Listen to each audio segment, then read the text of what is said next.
Bonjour, dans cette vidéo, on va définir ce que c'est qu'une matrice. On va voir ce qui la compose et on va aussi définir quelques types de matrices particulières. En fait, vous avez tous probablement déjà vu des matrices, entre autres dans les médias, parce qu'en fait, une matrice, c'est un tableau de nombres.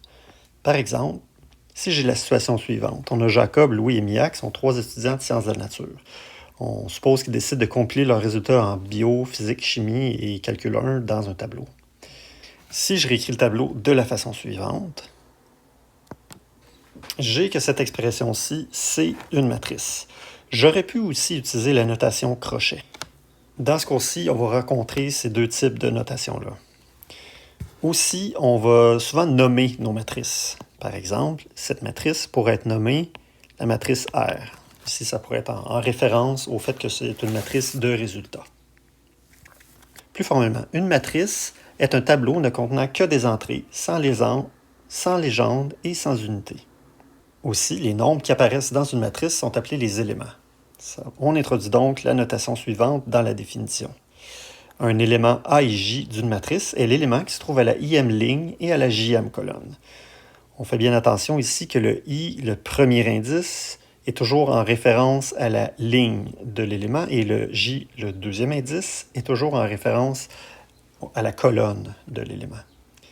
Par exemple, si je reviens ici dans l'exemple de départ, je pourrais me demander quel est l'élément R2, 3. Donc, je vérifie l'élément qui est en deuxième ligne et en troisième colonne. J'obtiens 80. Donc, R2, 3 égale 80. Un autre aspect fondamental d'une matrice, c'est son format. Le format, ou la dimension d'une matrice, est obtenu en considérant son nombre de lignes et de colonnes et en écrivant un signe de multiplication entre ceux-ci. Ici, une matrice qui possède m lignes et n colonnes sera de format m par n. Si je reviens dans mon exemple, j'ai que la matrice possède 1, 2, 3 lignes et 1, 2, 3, 4 colonnes. Donc, son format est 3 par 4. Ici, une petite note aussi, on ne doit pas effectuer la multiplication 3 fois 4 égale 12. C'est bien, ça correspond aux dimensions de la matrice. Donc, c'est 3 par 4. Vous pouvez maintenant peser sur pause, faire les exercices et après revenir à la vidéo pour vérifier vos réponses. Donc, quels sont les éléments A12, A32, A23, A00, A41 et A14 de la matrice A suivante? De plus, on se demande quel est son format. Commençons par A12. C'est l'élément qui est en première ligne et en deuxième colonne. J'obtiens donc 1. A32, c'est en troisième ligne, deuxième colonne. J'obtiens 2 tiers. A23, deuxième ligne, troisième colonne. J'obtiens moins 12. A00. Est-ce qu'il y a un élément en zéroième ligne et zéroième colonne? Eh bien non, la zéroième ligne ou zéroième colonne, ce n'est pas défini. Donc, A00 n'existe pas ou bien n'est pas défini. A41, quatrième ligne, première colonne, racine de 2. A14, première ligne, quatrième colonne. Et ça n'existe pas parce qu'il y a seulement 3 colonnes. Donc, A14 n'existe pas. Et enfin, on se demande quel est le format de la matrice. Donc, on a 4 lignes et 3 colonnes. Donc, le format de A est 4 par 3. Aussi, je tiens à faire remarquer qu'on avait différents types de nombres dans cette matrice. On a vu des nombres irrationnels comme pi racine de 2, des nombres rationnels comme 2 tiers et des nombres entiers ou des nombres naturels même. Donc, il peut y avoir tous les types de nombres dans notre cours. On verra même éventuellement les nombres complexes. Mais ça, c'est un autre sujet pour un prochain cours. Ici, on veut construire la matrice A 2 par 3 telle que A et J est égal à I plus 2J. Donc, 2 par 3 me dit que le format est 2 par 3. Si je reviens ici d'ailleurs, je pourrais écrire que A 4 par 3, c'est une autre façon de noter le format de la matrice. Donc ici, A 2 par 3 sera un format de matrice 2 par 3, donc 2 lignes et 3 colonnes. Donc A11, si j'en calcule un premier, j'obtiens ici 1 plus 2 fois 1, ça me donne 3. Si je continue juste en le calculant mentalement, j'obtiens A12 pour la première ligne et la deuxième colonne. Ça va me donner 1 plus 2 fois 2. Donc 1 plus 4, ça me donne 5. Pour A13, j'ai 1 plus 2 fois 3, ça me donne 7. Pour A21, j'ai 2 plus 2 fois 1, ça me donne 4. Pour A22, j'ai 2 plus 2 fois 2, ça me donne 6. Pour A23, j'ai 2 plus 2 fois 3, ça me donne 8. On vient donc de construire la matrice A2 par 3, qui était définie de cette façon. Voici maintenant quelques définitions. Pour chacune d'elles, on va donner un exemple. Ici, une matrice colonne est une matrice de format n par 1. Donc, elle aura n lignes, mais une seule colonne. Si je donne l'exemple, ici, 4, 0, 2, 6. Ça, c'est une matrice colonne. 4 par 1, puisqu'elle a 4 lignes. Une matrice ligne est une matrice de format 1 par n. Ici, on a une ligne et n colonnes. Par exemple, si on a une matrice 1 par 3, disons, 2 moins 8 pi. C'est une matrice ligne 1 par 3, puisqu'elle a une seule ligne et 3 colonnes. Une matrice carrée est une matrice qui possède le même nombre de lignes et de colonnes. Par exemple, si on fait ici peut-être une matrice 3 par 3, 6, 4, 8, 0, moins 5, racine de 2, 2, 8, 8.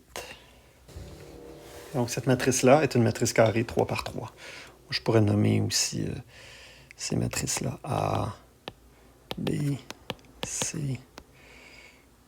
Et puis une matrice nulle, enfin, de format m par n, notée 0 m par n ou O m par n, est une matrice dont tous les éléments sont des zéros. Par exemple, 0, 2 par 2. Ici, c'est une matrice particulière. Non seulement elle est une matrice nulle, mais c'est aussi une matrice carrée. Une matrice carrée nous permet de définir la diagonale principale d'une matrice. Ici, on voit, hein, quand j'ai un carré, j'ai toujours deux diagonales. Dans cette matrice-ci, par exemple, la matrice C, si je considère les trois éléments ici, 6, moins 5 et 8, j'obtiens la diagonale principale. On pourrait aussi considérer les éléments 2, moins 5 et 8 ici comme ça. Ça me donne la diagonale secondaire. Donc, si je veux donner la définition précise de la diagonale principale d'une matrice carrée n par n, c'est l'ensemble des éléments I, A, I, I. Donc, la ligne est égale à la colonne pour chacun des éléments. Donc, A11, A22, A33, ainsi de suite. Le concept de diagonale principale nous permet de définir les trois types de matrices suivantes. Premièrement, si on a A une matrice carrée, on dit qu'elle est triangulaire supérieure si tous les éléments de A qui sont sous la diagonale principale sont nuls. Alors, on peut peut-être écrire ici qu'on a des zéros. Ici, on a des éléments quelconques. Puis, je vous laisse le soin de vérifier que cette condition-là, que les éléments qui sont sous la diagonale principale sont égaux à 0, c'est équivalent à ce qui est écrit ici. Deuxièmement, on a encore une matrice carrée. Elle est dite triangulaire inférieure si tous les éléments de A qui sont au-dessus de la diagonale principale sont nuls. Donc ici, on réécrit des zéros. Et puis, on a des éléments quelconques partout ailleurs.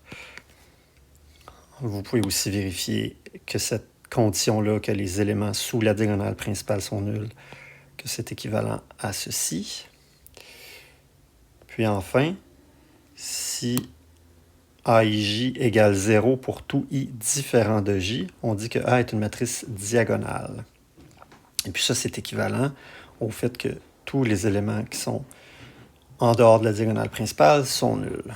Donc, si j'écris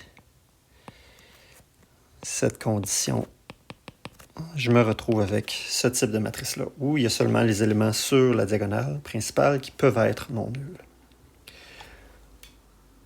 Même chose, vous pouvez vérifier l'équivalence des deux conditions. Après avoir posé sur pause, vous pouvez maintenant faire les deux exercices qui suivent, puis après revenir à la vidéo pour voir vos réponses.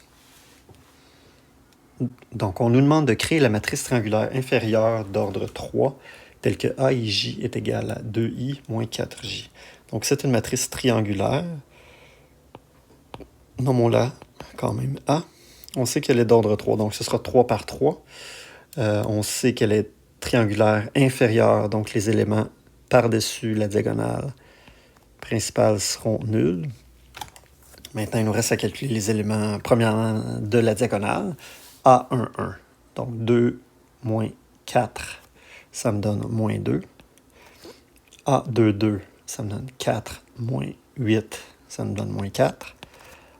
A3, 3, ça me donne 6 moins 12, moins 6. Maintenant, je vais faire l'élément A2, 1. Donc 4 moins 4, 0. A3, 1. 6 moins 4, 2. A3, 2. 6 moins 8, moins 2. Donc, j'obtiens une matrice triangulaire inférieure. On voit que tous les éléments par-dessus la diagonale principale sont nuls. Enfin, on nous demande de créer la matrice diagonale d'ordre 4, telle que A et J est égal à I fois J. Donc, on aura une matrice diagonale. On peut encore la nommer A si on veut. Vous auriez pu lui donner un autre nom, ça aurait été très bien aussi. On sait que ce sera une matrice diagonale, donc tous les éléments qui sont hors de la diagonale seront 0. Commençons par calculer les éléments dans la diagonale cette fois-ci. A1, 1, c'est 1 fois 1, 1. A2, 2, c'est 2 fois 2, 4. A3, 3, c'est 3 fois 3, 9. A4, 4, c'est 16. Et puis, j'ai des zéros partout ailleurs, puisque je sais que c'est une matrice diagonale. Donc, ici, on a une matrice diagonale particulière qui va être très utile dans ce cours. C'est la matrice identité. Une matrice diagonale d'ordre n dont tous les éléments sur la diagonale sont égaux à 1 est appelée matrice identité d'ordre n. Elle est notée IN par n ou IN. On peut peut-être écrire un exemple. I3 par 3 ou I3. Puis je vais juste l'écrire en long. 1, 0, 0, 0, 1, 0, 0, 0, 1. Enfin, plutôt deux derniers types de matrices qui sont importantes. Ici, premièrement, une matrice symétrique est une matrice carrée pour laquelle AIJ égale AJI. Ici, les éléments sont symétriques par rapport à la diagonale principale. Donc, pour constater que cette matrice-ci est symétrique, on doit vérifier que A1, 2 est égal à A2, 1. Donc, ça, c'est pour la couleur rose. Donc, si j'ai A1, 2, c'est 2. Et puis A2, 1, c'est 2. Donc, on voit bien que cette matrice, pour le premier élément, elle satisfait à la condition d'être une matrice symétrique. C'est plutôt évident, par l'écriture de la matrice, que celle-ci est une matrice symétrique. Enfin, une matrice antisymétrique est une matrice carrée pour laquelle AIJ est égal à moins AJI.